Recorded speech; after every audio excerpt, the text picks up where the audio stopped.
It's important to feel good when you're going out into a vulnerable situation and, putting out a shirt that you love, like a cologne that you love, the moisturizer that makes you feel like a bad bitch. Hi, I'm Johnny Sibilly. I'm an actor and I currently live in Los Angeles. The qualities I look for in a partner, I always try and watch people and how they interact with others. I think that's a super telltale sign of like what kind of person someone is. Obviously, physical attraction is important, but I also think it's important to laugh. So, not to sound like The Bachelor, but I love to laugh. Best first dates, I have done a cross-country trip to spend the weekend with someone, which felt very risky, but it paid off, thankfully. The two times that I've done a cross-country situation, the first person I did meet once at like a brunch quickly. And the second one was someone that I met on Instagram, and we had corresponded for over a year. But it did feel like a first date because when you're with someone in a physical space, it does feel like you're meeting them for the first time.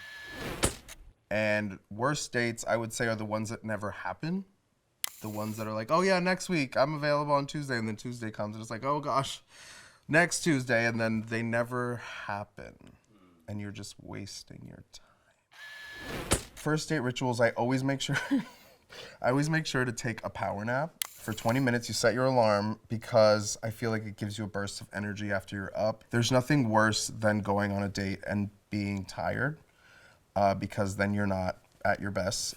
I have a specific Spotify playlist that I play when I'm getting ready. It's called Sibilly Boogie, which is my last name, and it is like a lot of disco stuff, a lot of, some Weather Girls, just music that I hear and immediately feel good. And then I have my sex playlist, which, depending on the vibe, might come on after the date.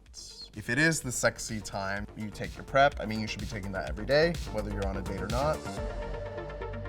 For me, I always say, like, I like to feel like Julia Roberts in Pretty Woman when I'm getting ready to go meet someone, because that was one of the first things that I saw on TV that showed me what love can look like. I think it's important, especially for queer people, our sex does require sometimes a little more effort and safety and things like that. Making sure I am trimmed if I want to be, presenting yourself in a way that makes you feel good and confident and comfortable. I think it's important to show interracial relationships on screen and film because it's important that people's love is affirmed. Because when people see me dating a black man or another black man dating another black man or an Asian person, it shows you what we have not seen already on screen, and I think that's super important for moving the needle forward. For so long, a lot of queer stories were told by straight people or non-queer people, and I think it's important that our audiences see us. They have to see that we do go home to other men or other women or non-binary people or trans people and understand that we are just as worthy of full lives as the straight people that would play us and win Oscars for doing so. So I think not only are the stories important to keep moving the needle forward, but it's also important that queer actors are playing themselves and giving full breath and life to these characters. Now for the final step in the date prep, the look. But I feel like it's important to have these open conversations about like what works for you, what scrub do you use a razor, what douche do you use, like all of those things that are very taboo in like a straight society should not be in our world.